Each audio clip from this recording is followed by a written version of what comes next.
sampaikan teknis penyelesaian sengketa informasi. Nah, nanti kawan-kawan wartawan itu sangat penting karena di dalam peraturan Komisi Informasi nomor 1 tahun 2020 yang baru itu posisi wartawan dan advokat itu akan menjadi legal standing.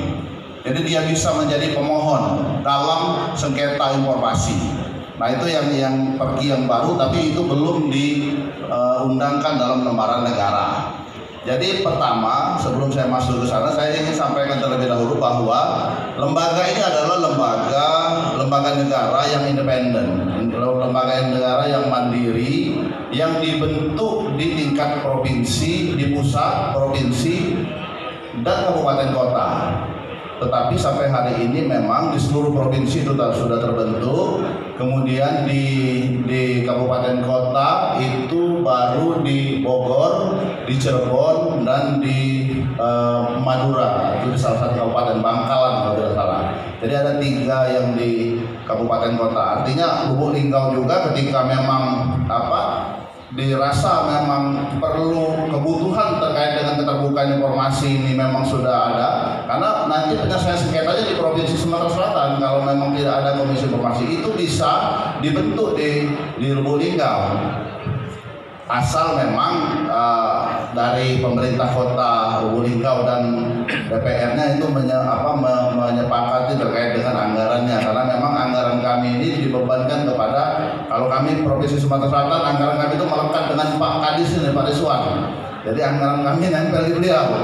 Kalau pun seperti itu juga di kabupaten kota, artinya dari APBD Provinsi Sumatera Selatan. Kalau dari kabupaten kota juga seperti itu. Nah, jadi lembaga ini adalah lembaga yang tugas dan fungsinya adalah untuk menyelesaikan sengketa informasi. Jadi seperti kita ketahui bahwa banyak undang-undang itu kan mendorong. Jadi pedoman kita itu Undang-Undang 14 2008. Jadi Undang-Undang 14 2008 itu membuat kita agar pemerintah dalam menjalankan tugasnya itu mendapat pengawasan dari masyarakat. Artinya masyarakat berpartisipasi dalam pembangunan. Tentunya dengan apa? Dengan keterbukaan informasi. Nah, dengan keterbukaan informasi ini, disinilah lembaga ini terbentuk. Jadi setiap masyarakat itu bisa mendapatkan informasi dari badan publik. Nah, perlu kita sampaikan bahwa kalau sekarang legal standingnya masyarakat itu bisa orang pribadi, bisa juga berbentuk organisasi atau badan yang berbadan hukum. Nah, pada prinsipnya informasi ini adalah informasi yang terbuka untuk umum, kecuali ada informasi-informasi yang memang dikecualikan.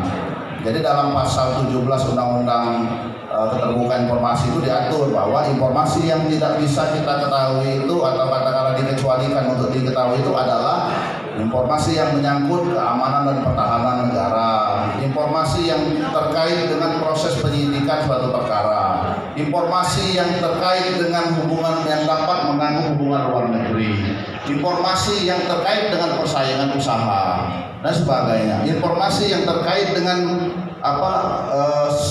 cadangan sumber daya alam kita. Itu informasi-informasi yang dikecualikan. Di luar dari itu adalah informasi yang masyarakat berhak mengetahuinya. Masyarakat itu berhak. Ada informasi yang harus disediakan secara berkala. Misalnya informasi terkait dengan organisasi program kerja suatu badan publik. Kemudian juga terkait dengan anggaran. Terkait dengan anggaran itu juga informasi yang sifatnya berkala. Artinya itu harus disediakan oleh badan publik. Nah, badan publik dalam hal ini adalah lembaga negara atau swasta yang sebagian atau seluruh keuangannya itu bersumber dari APBD maupun APBN atau sumbangan dari pihak ketiga. Kalau lembaga ini menggunakan itu, maka masyarakat itu boleh mengetahuinya. Nah, itu yang menjadi triggernya ya. Kalau saya melihat kalau masyarakat sudah mengetahui terkait dengan lembaga ini, saya pikir banyak yang bisa kita perbuat untuk mengawasi ikut turut serta dalam proses pembangunan ini.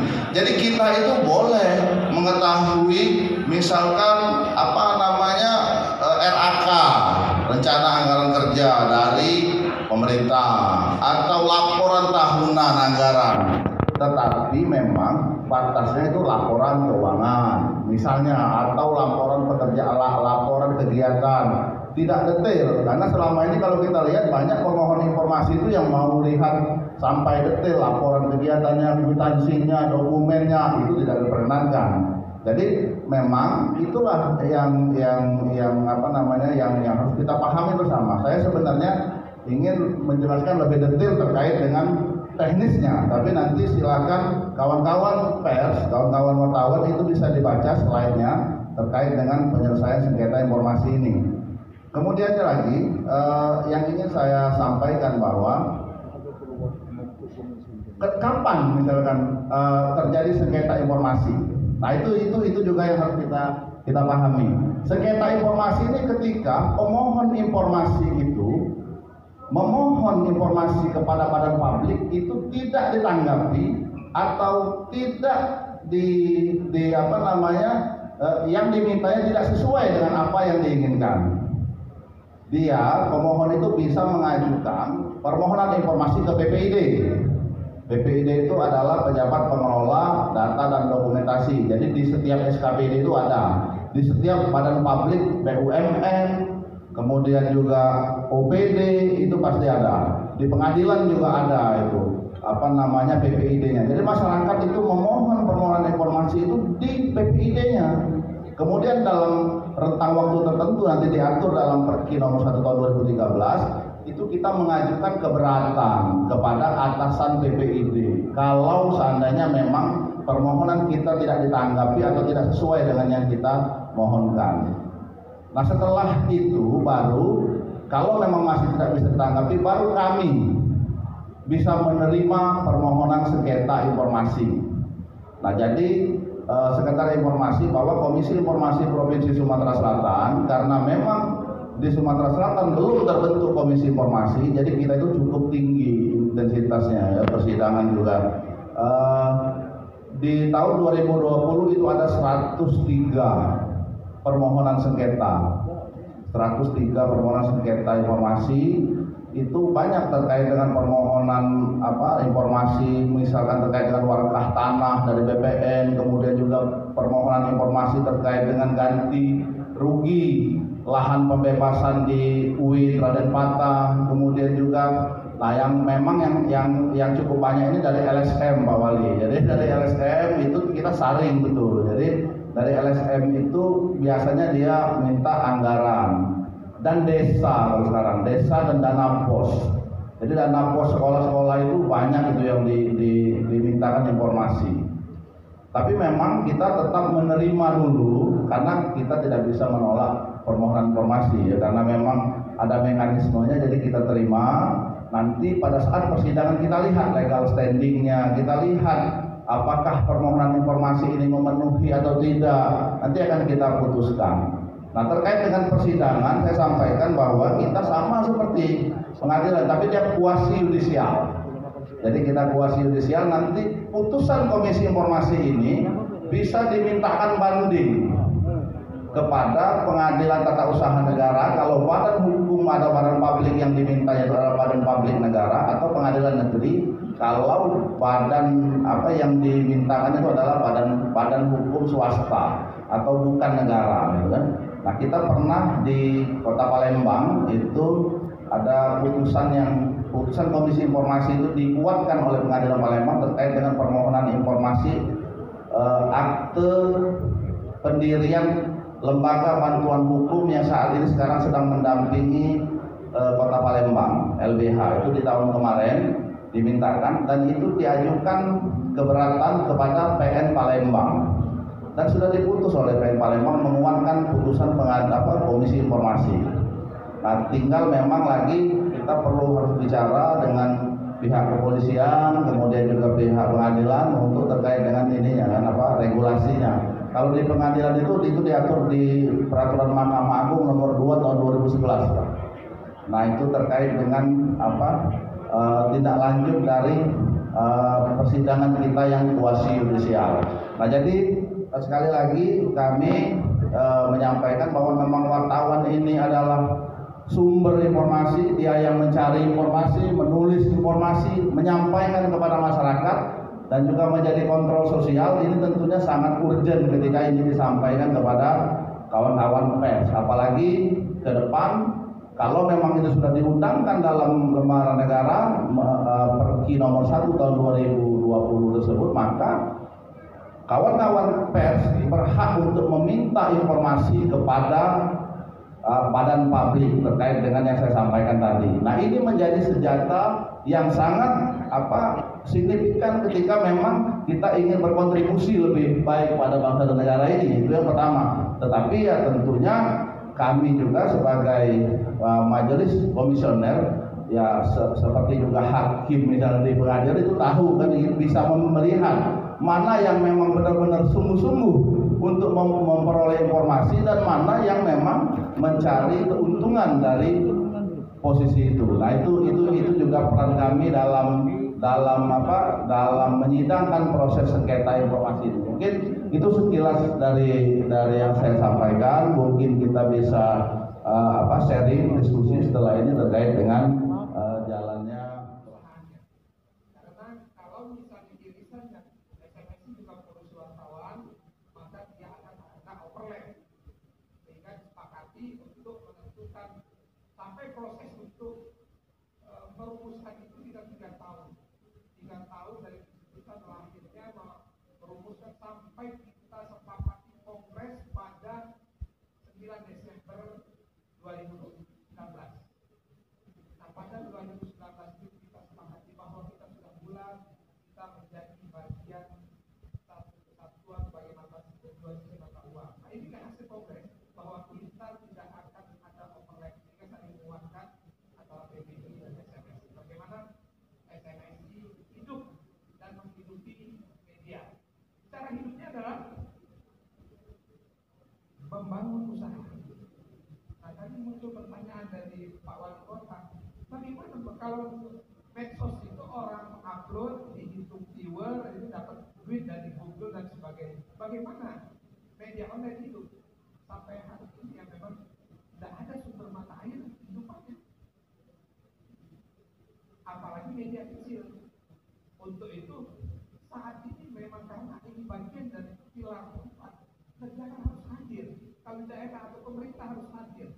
Untuk itu SMSI dan pemerintah serta negara bersinergi untuk saling membangun, mengikatkan komitmen membangun negara. Bukan PWI-nya. Kalau PWI biarlah dia pada sisi profesional. Kalau wartawan bicara dealing tentang suatu perkara, itu pelanggaran kode etik jelas akan disiplin. Tetapi ketika bagaimana mendealing sebuah konsensus bisnisnya, nah ini ada SMSI.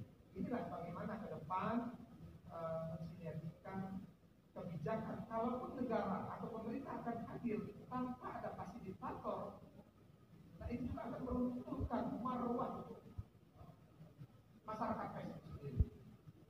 Jadi kalau SMSI hadir ke gubernur, datang ke wali kota, mendiskusikan itu, tapi tidak terjebak pada satu hanya iklan dan advertorial saja. Banyak hal yang bisa dikomunikasikan. Bisa saja nanti SMSI membangun daerahnya dengan membangun bisnis-bisnis lain dalam rangka menjaga sustainability media di Indonesia. Karena apa? Kita tetap ingin marwah atau pilar 4 tegak, tetapi juga tidak meruntuhkan akar. Itu latar belakang. Bagaimana ke depan? Nah, kita harus menghidupkan bisnis. Yang kedua, tantangan seperti yang disampaikan Pak Yendri tadi tidak bisa ditolak. Kita harus terus berpacu. Bagaimana cara pandang kawan-kawan yang latar belakangnya media cetak, hampir 90% latar belakang anggota SMS itu dari media cetak atau wartawan baru yang mencoba adu nasib di kehidupan masyarakat pers. Bagaimana berbeda latar belakangnya dengan saya dulu atau Pak Hendy dulu. Kenapa Pak Hendy menjadi orang nomor satu di Republik ini? Tapi karena dia berani memilih. Nah, begitu juga pengalaman saya. Ketika saya kalau pengadilan juga begitu. Memilih apa yang akan saya lakukan, pekerjaan apa yang harus saya fokuskan. Saat kalau saya latar belakang saya, ketika saya memilih menjadi jurnalis, maka saya stop seluruh mimpi saya untuk jadi politisi, mimpi saya untuk jadi karyawan, mimpi saya untuk jadi ASN. Maka totalitas dan fokus itu menjadikan saya ini dari kampung. Ya, kalau tadi saya sampaikan, semalam saya sampaikan, kakek saya, umur saya, ya, dari Kedurang, Bengkulu Kedurang, nikah dengan orang Kendale, tinggal di Pepayang. Setelah lahir bapak saya nikah, pindah ke Lampung, dari kampung ke Lampung. Nah, bagaimana saya tiba-tiba muncul jadi ketua PBI Banten 2 Periode. Ya, saat ini saya jadi ketua umum. Karena orang tidak lihat ketika tidak lihat saya asal dari mana, tetapi yang dilihat orang adalah totalitas. Ketika orang bicara media di Banten adalah Firdaus. Ketika orang bicara media cyber Indonesia, saat itu adalah Firdaus. Sehingga saya pun dipilih menjadi ketua umum. Nah, begitulah kira-kira bagaimana kita menjaga marwah masyarakat, khususnya media ke depan. Kita harus totalitas, tidak menjadi anak